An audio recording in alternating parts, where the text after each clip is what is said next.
Okay, Ender 3 3D printer update. I think I got it. I think I have gotten it squared away. Let's take a look at this thing.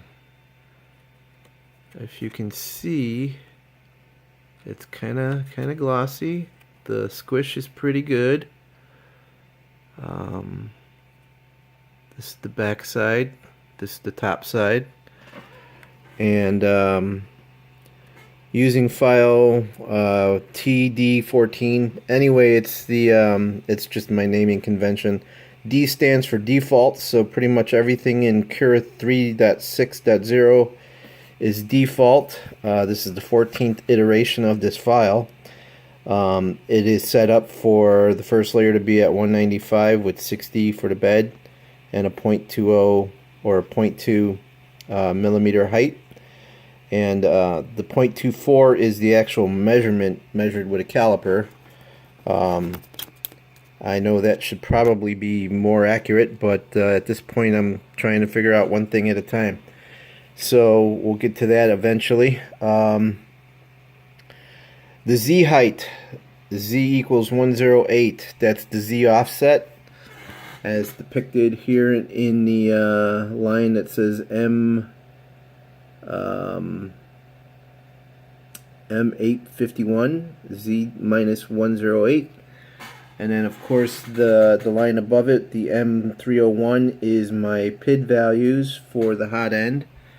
And if we scroll up, we see that the M92 line has a value of the E steps for the extruder is E94. The default or out of the box was 93. So I just kind of increased it, and here's the measurement of the extrusion without it going into the with it coming just straight out of the extruder, no tube, no couplers, nothing. So I did 4 or 5 tests of this, and it's pretty much dead on, 100 millimeters. What I did, okay, here's what I did.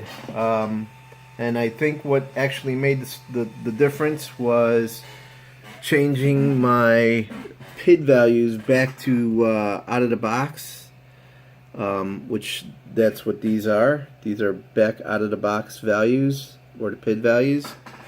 That eliminated the stripes, I believe, because what had happened, I think from I got an email from MataHackers, or yeah, MataHackers, I think it was.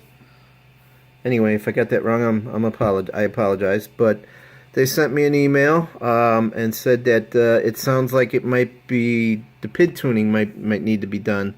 So I did PID tuning, and I don't know, there might be something wrong with my firmware or my board, because I did it and it was giving me values like for that D value was coming in at around 60 to 78, and I was still getting like in 108, actually 108, is it 108 or 109? 109. No, 109 was better, so that was after I did the so 108, as you can see the stripes. So that's what they were saying might be the effect of the hot end not keeping a constant temperature and causing more resistance, which was causing that wheel, that pulley, to stop spinning when it was extruding, which you can see in one of my previous videos. I also added some spacers or washer or nut or something to that spring to increase the tension, which probably did help, because when I did that and I did one of these 100 millimeter extrusion tests, I kind of pulled on the cable to hold it back, and yes, I did get a clicking sound from, like, it's definitely gripping it really tight. So I think the extruder is squared away with the help of the YouTuber. I can't remember his name, but he sent me some advice about adjusting or putting the spacers in the extruder. And again, thanks to all the people who gave me suggestions. Mata Hackers with the email about the PID tuning, which, you know, gave me the idea to eventually put it back. I'll have to figure out why my PID values aren't working well. But yeah, we've gone from this to this. And I do believe it comes down to setting those factory default PID values or out of the box.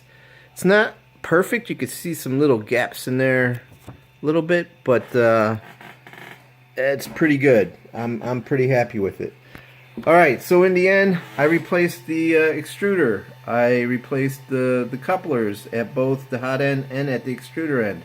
I replaced the tube, the what do they call it? The PEFT tube or whatever. Is that? I hope I got that right. I replaced the nozzle. And again, when I did the test, here's the original nozzle. It's a little dirty, but that's okay. I was messing around with it, I put it back in, and you know, stuff like that. But anyway, I was getting I got a pretty clean nozzle out of the deal. I mean, it's not that bad. So yeah, I mean, it's again replacing everything from the extruder on, except for the hot end. I didn't replace the thermistor. I didn't replace the heating element, anything like that. But I replaced just the nozzle, and that's it. I think this is good. I hope it holds up. Again, thanks to everybody out there who gave me some help with this, and I'm sorry if I'm not remembering your names or got any of this the names right, but you know who you are, and I appreciate it. I'll put the people who helped me in the description with a thanks to them, and I'll send them a note thanking them, and so on. But that's it. I think lucky number 13, 113.